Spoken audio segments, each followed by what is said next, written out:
Hey, what's up everyone? This is Enemy Stand User. I hope you guys are having an awesome day and doing well.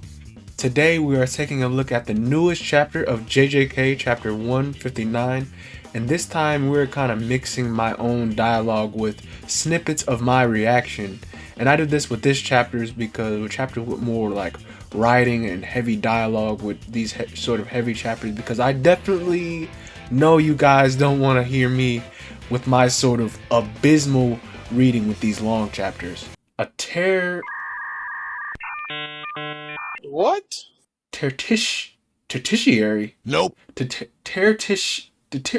I'm not even gonna try that. But last chapter was super fun and hype, and it had a ton of info that was just dumped on us with new plans, new characters introduced. And do check out my recent video, my theory video that I just posted on the top right if you are interested. But let's get right into the newest installment in the JJK manga.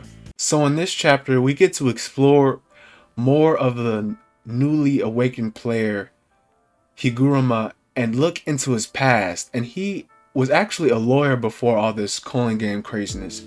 But this chapter starts off with Higuruma having a conversation with his client named Oi, who is convicted of murder, but Higuruma wanted to hear his side of the story. And the panel also pointed out the real world statistic of Japan's conviction rate of 99.9%.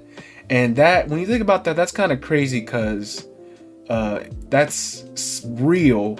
And it's a big reminder never to get caught in Japan because you're going to jail. But other than that, Oi's story plays out like this. On March of 2016, at Iwate Prefecture in Morioka City, a mother and her daughter were found stabbed to death in their home. While Oi was out, he was approached by multiple officers and he got scared under the assumption he would be caught and his cat would die and be left alone because of his home's no pet policy. Oi then ran, and of course he was under heavy suspicion, and at that point he was arrested. Then they found a bloodied knife on him matching the DNA from the crime scene, but Oi argued that he only had the knife because he was going to turn it in to the police later.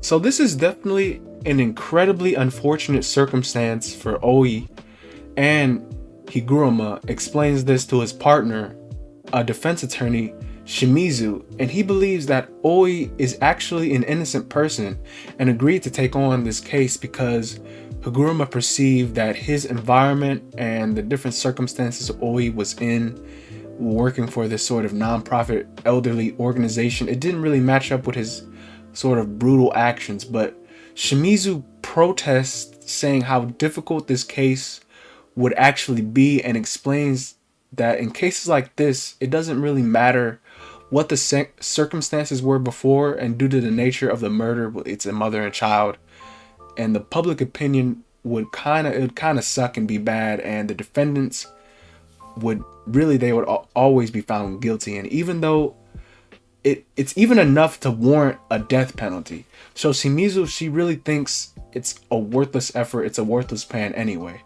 But it kind of lets you know that Higuruma, he's a man of true justice, you could say, and he will find a way to sort of uphold fairness and justice no matter how hard the case actually is. Shimizu then talks to a new character, Takagi, who actually used to work with Higuruma and knows the type of person that he is. She tells her that they used to work on like drunk driving incidents, and it cuts to a flashback similar to the case that we're in now, when the defendant is under an unfortunate circumstance but is found guilty with just being left off with a suspended sentence that was offered to him. Even though Higuruma doesn't show it, he's still affected to some degree by the client's word, almost like in a curse in some way. Like he could have done something better, something more for the client, but because of this, because he promised not to find the client guilty, but we see these raw emotions, it just makes me think about the nature and resentment that the court system holds. I guess there would be some in the like judicial judicial system, there'd be kind of like a lot of resentment. And that is definitely the perfect place for curses to spawn. Because we know that the curses do spawn from a lot of resentment and grief and hardship.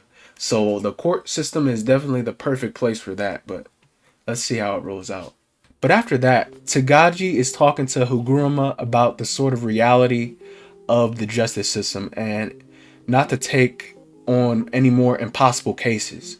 Though Higuruma, he's just trying to do what's right, and it's just his nature not to ignore what he knows is wrong, and he knows he could do something about it.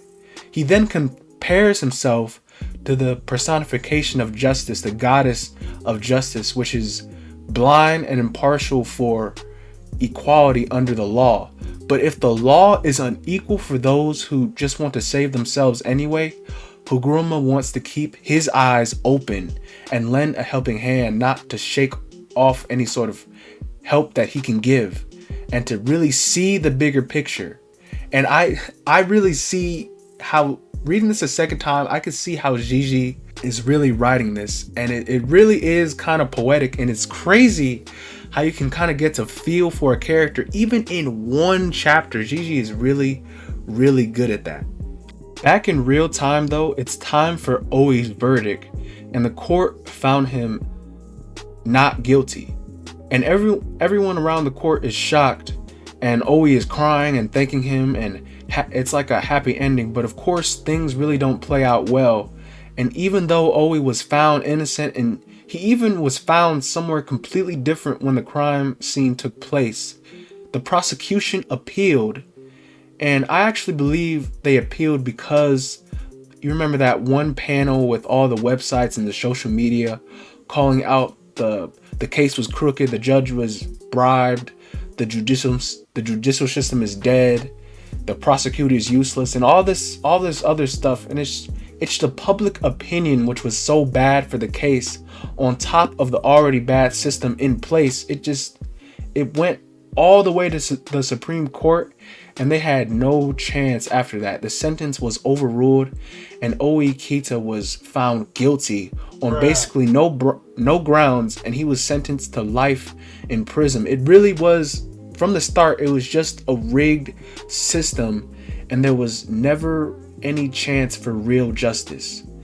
And it's really sad to see, and I can't imagine how you could feel facing your client like this. And it's just looking at the face and the resentment and devastation on Oi and Higuruma's eyes. There's just really high emotions in that.